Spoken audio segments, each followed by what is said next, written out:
বাড়িটির দিকে বাইরে থেকে তাকালেই বোঝা যায় এর বাসিন্দাদের প্রকৃতি প্রেম কতটা জোরালো। নানান ছোট বড় গাছ তো আছেই, ফাঁকে ফাঁকে উকি দিচ্ছে অগণিত অর্কিড। এ তো কেবল শুরু। নাসিম ইকবালের আসল সংগ্রহটা দেখতে হলে যেতে হবে বাড়ির ছাদে।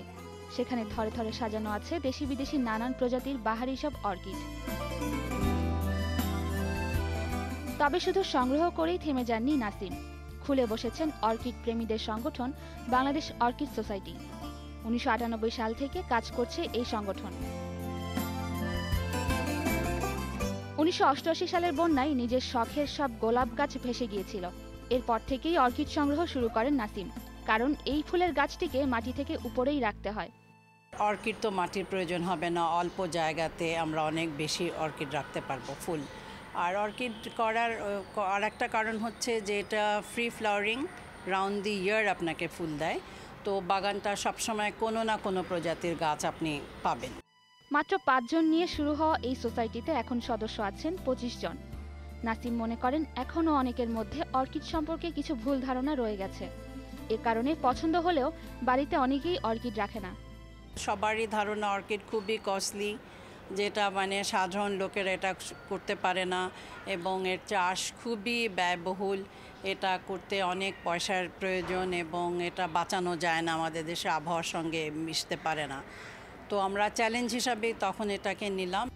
সোসাইটির অন্যতম সদস্য ফাহমিদা খাতুন, তার বাড়ির ছাদেও দেখা গেল অর্কিডের বাহারি সমাহার। প্রথম দিকে ভালো লাগা থেকেই ছোট্ট পরিসরে অর্কিড লাগানো শুরু করেন তিনি। যত্ন আত্তি সম্পর্কে তেমন ধারণা ছিল না তখন।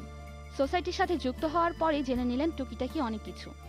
খাবার যে দিতে হবে এইটা কেউ বলে দেয়নি আমাকে। তো ওই কিনছি গাছ, ফুল আর ফোটে না, প্রথম বছরে ফুল ফুটে বা শেষ। তো এই অবস্থা হতো।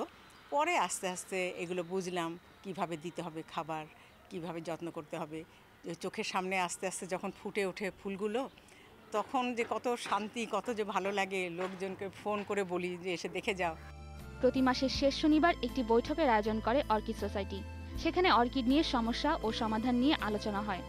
নতুন সব অর্কিড সম্পর্কে তথ্য বিনিময়ের পাশাপাশি চলে নতুন সদস্যকে অর্কিডের পরিচর্যা সম্পর্কে যাবতীয় তথ্য জানানো। বিভিন্ন দেশ ঘুরে অনেকেই নিয়ে আসে দুর্লভ প্রজাতির অর্কিড। তাদের নিবিড় পরিচর্যার কারণে এখন দেশের আবহাওয়াতেও মানিয়ে গেছে এসব ভিনদেশি অর্কিড। দেশীয় অর্কিডগুলো জানুয়ারি থেকে এপ্রিল পর্যন্ত ফুল দেয়, আর বিদেশি অর্কিড গাছে ফুল থাকে সারা বছর। অর্কিড সোসাইটির সদস্য হতে চাইলে যোগাযোগ করতে হবে এই ঠিকানায়। বাড়ি CNCC 2, সড়ক 95, গুলশান 2, ঢাকা।